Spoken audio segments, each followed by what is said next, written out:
Hey, Shalom, Aki. Call the lawyer, Howard, Shemel, Shabbat, Shemar, Dash. Of course, double honors go out to the apostles and elders of Great Millstone. All right, we deserve double honors. They continue to teach us His truth through the Holy Spirit. All right, and we'll take this time to do another video. I like to highlight this book here. It's called Dirty Little Secrets. All right, about Black history. It's Heroes and Other Troublemakers. All right, and this is by Dr. Claude Anderson. All right. For those of you that don't know him, he also did a book years ago called Black Labor, White Wealth. I apologize for the noise behind. And also he had a series in the mid-90s called Powernomics. Same individual. He was in the Carter administration back in the day. I forget what post he held. He was a deputy or something. But anyway, I like to highlight this just to highlight the lies, all right, this devil taught us in order to control us. All right. This is chapter 13 of the book, and it's called Civil War and Reconstruction. It says life has its own rewards and penalties, many facts or factoids. It says in 1859, nearly all whites and blacks in New England could read and write, while more than 20% of southern whites could not. All right, here's another one. In 1860, on the eve of the Civil War, a national report indicated that had Northerners voted to abolish slavery, probably no more than 2% would have done so. Now, we've always raised to think that, well, you know, the Underground Railroad and all this, Harriet Tubman, blah, blah, blah, who, by the way, they're pushing again, have her face on a $20 bill.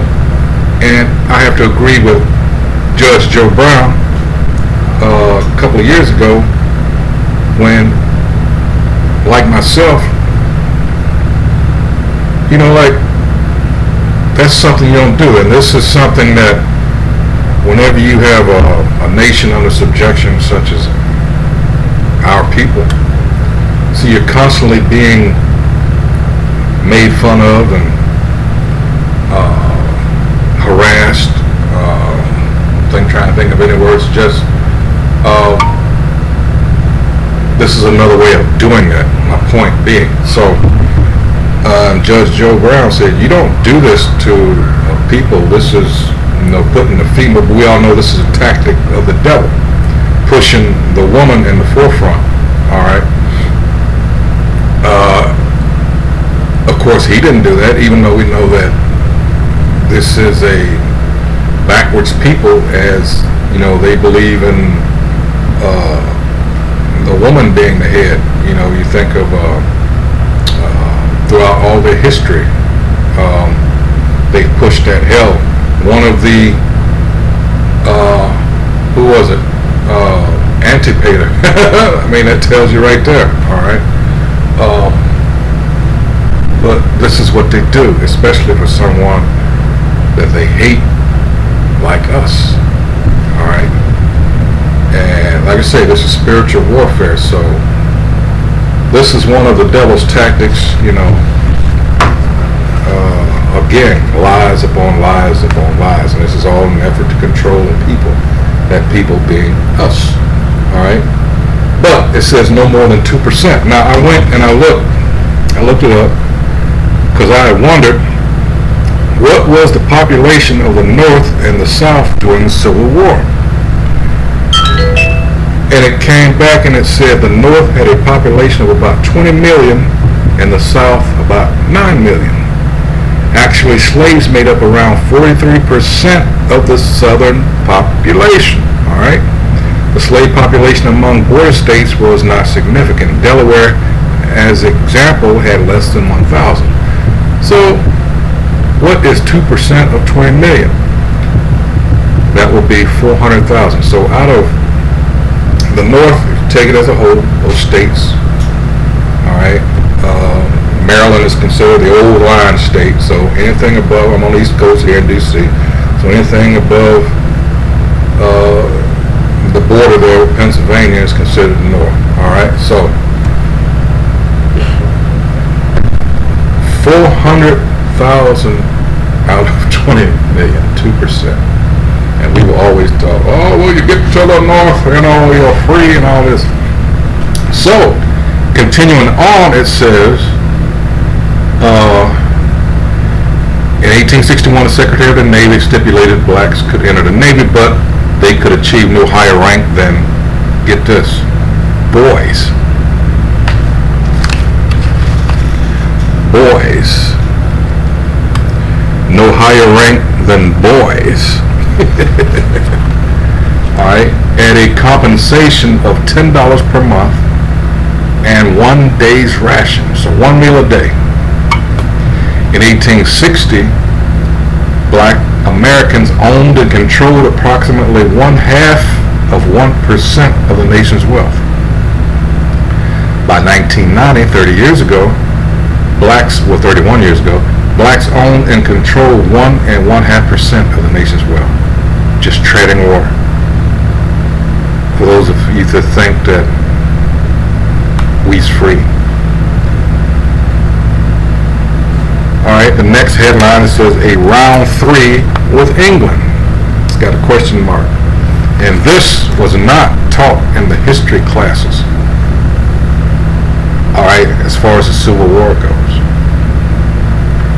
Even though England and America had gone to war on 2 previous occasions, England was prepared to intervene in the American Civil War of the 1860s on the side of the Southern Confederacy. Like the American South, England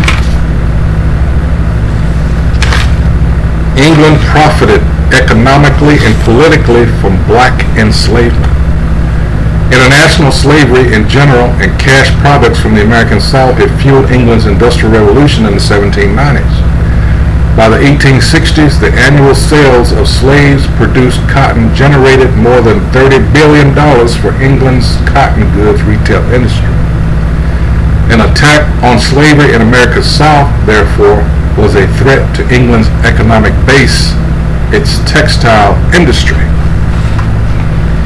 Historians rarely, if ever, point out that up until the Civil War, the South functioned as a wholly independent nation in international trade. So before there was actual division, there was division. Alright? It says the firing on Fort Sumter had international economic repercussions.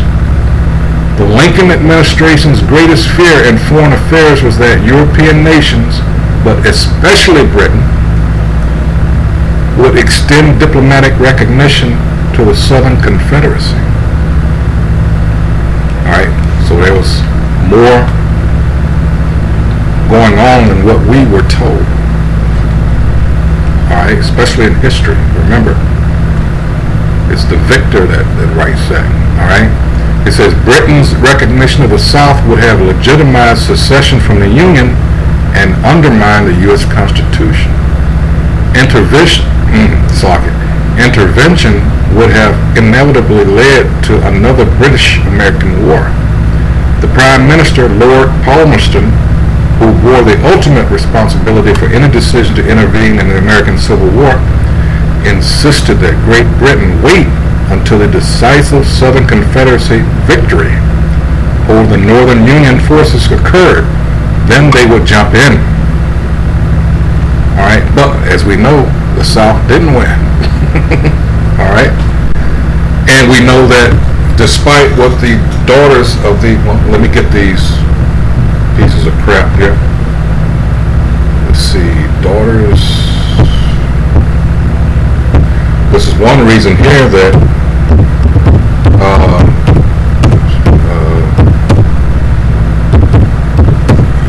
here they are right here. Daughters of the Confederacy. Alright, because it was, let's see. Here it is.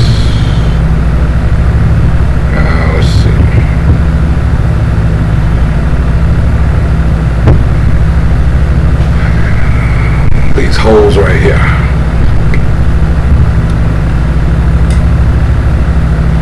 Excuse me. The United Daughters of the Confederacy is an American hereditary, association of women engaging in the commemoration of Confederate Civil War soldiers, the funding of monuments to them, and the promotion of the pseudo-historical lost cause ideology in white supremacy. It was established in 1894 in Nashville, Tennessee. In the early 1900s, the organization often applauded the Ku Klux Klan and funded the building of a monument to the Klan in 1926. The UDC has been labeled as neo-Confederate by the Southern Poverty Law Center. Some more pieces of crap who masquerade as, this is all in order to keep Jake controlled. The group's headquarters, because a large majority will be people like the NAACP and all that. Who runs that? All right, that's the so-called Jew. It says the group's headquarters are in the Memorial to the Women of the Confederacy building in Richmond, Virginia, the former CSA capital. All right. In May 2020, this building, not even a year ago, this building was damaged by a fire during the George Floyd protest. All right. The group was founded on September 10, 1894 by Caroline Meriwether Goodlett and Anna Davenport Raines as the National Association of the Daughters of the Confederacy. The first chapter was formed in Nashville. Now I'm going to skip down because I want to get to the point here. The beginnings of it. Monuments, memorials, and charity. Memoirs.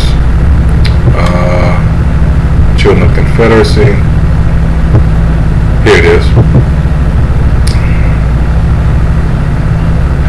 Lost Cause and Neo-Confederate Views. It says, during the period 1880 to 1910, the UDC was one of many groups that celebrated Lost Cause mythology and presented a romanticized view of the slavery era in the United States. Hence, I'll say that after I read this.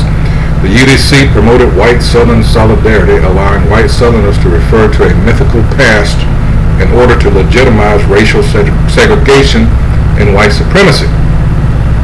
The UDC worked to define Southern identity around images from an Old South that portrayed slavery as benign and slaves as happy, and a reconstruction that portrayed blacks as savage and immoral. In 1919, the Lost Cause narrative was codified in Mildred Rutherford's measuring rod to the test textbooks and reference books, which the UDC endorsed and successfully used in debates over history textbooks across the South.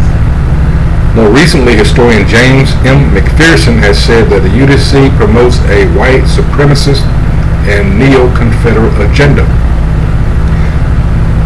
And he quotes, I think I agree 100% with Ed Sebesta, though, about the motives or the hidden agenda, not too deeply hidden, I think, of such groups as the United Daughters of the Confederacy, and Sons of the Confederate Veterans. They are dedicated to celebrating the Confederacy and rather thinly veiled support for white supremacy. And I think there also is, again, not very deeply hidden agenda of the Confederate flag issue in several southern states. The Southern Poverty Law Center considers the UDC as part of the neo-Confederate movement that began in the early 1890s, which the center states is a reactionary conservative ideology that has made inroads into the Republican Party from the political right. And that's a large majority of those fools you saw raid the Capitol on the 6th of last month, January. It says, and overlaps with the views of white nationalists and other more radical extremist groups. In August 2018, its website still stated that slaves, for the most part, were faithful and devoted.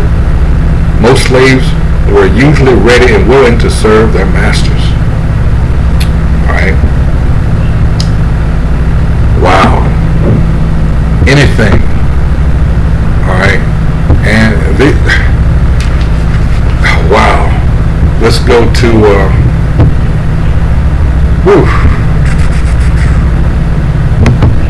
say this is about control, people, control.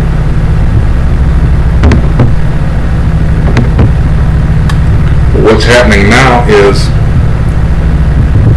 and this in large part due to this pandemic that's been going on, a lot of people have the spare time, all right, and they're seeing all this information come out and know that what they were taught was a lie. This is Wisdom of Solomon, chapter 5, verse 1. It says, "Then shall the righteous man stand in great boldness before the face of such as have afflicted him." Who? All right. Ever since we were brought up on over here, all right, this was war against us, and it's continued to do so in many forms. All right, not just the physical.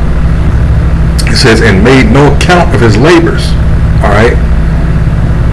And that's true. Look at all just the inventions in and of themselves. All right. They twist things that happen to benefit them. Made, just as it said, what I was reading here, how they made our people look like savages. And that last part, they were saying, oh, the slaves they love being slaves. I don't know, they were cooperative, and they left out all the violence. And wow, that's why it says in James, let me get it right here, there's going to be no mercy for these devils. All right, this is James 2. All right, this is James chapter 2, verse 13. It says, "For he shall have judgment without mercy that have showed no mercy, and mercy rejoiceth against judgment." None. All right. Continuing on in Wisdom of Solomon 5 and 2. "When they see it," talking about our salvation, "they shall be troubled with terrible fear, and shall be amazed at the strangeness of his salvation, so far beyond all that they look for." All right. Why? Because of something like this.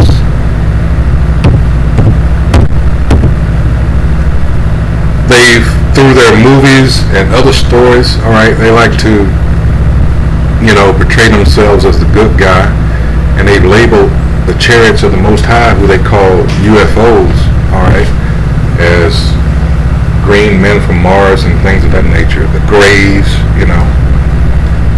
get the big swollen heads and eyes, and nobody ever thought to think, well, that's a caricature of the angels and the chariots. Those are afros. All right.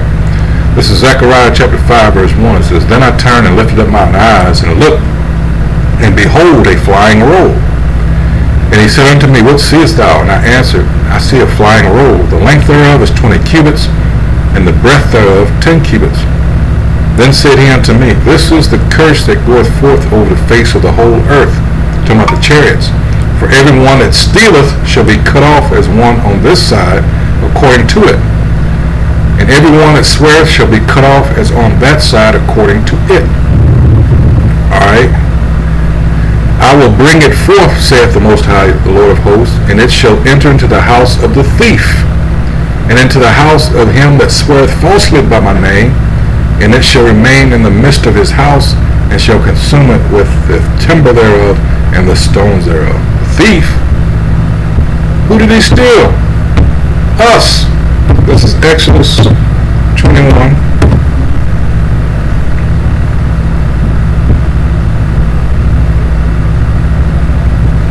This is Exodus 21 and 16. It says, "And he that stealeth a man and selleth him, or if he be found in his hand." Are we not stealing his hand?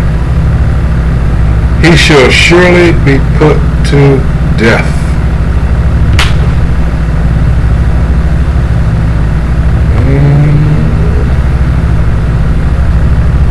Don't look too good for poor Esau. Don't look too good at all. But, oh well. All right, Palmerston, all right, it says the Prime Minister, that's Lord Palmerston at that time, felt that on the heels of a defeat, the Northern Union could most easily be convinced to leave slavery in the Southern Confederacy alone. But the key Confederate military victory that Britain was looking for never came, and neither did the Third War between England and America. All right. Again, prophecy must be fulfilled. I could have approached it like that, but you know, prophecy must be fulfilled. All right. And of course, the next chapter goes into slavery divided families in the nation, but I'm not going to go there. That's something that, you know, we already know. But England just sitting there twiddling its thumbs, just waiting, because they expected the South to win. Then they were going to jump in, all right, because what? It was very lucrative. You know, like it says in First Maccabees. Let me go there real quick. This is First Maccabees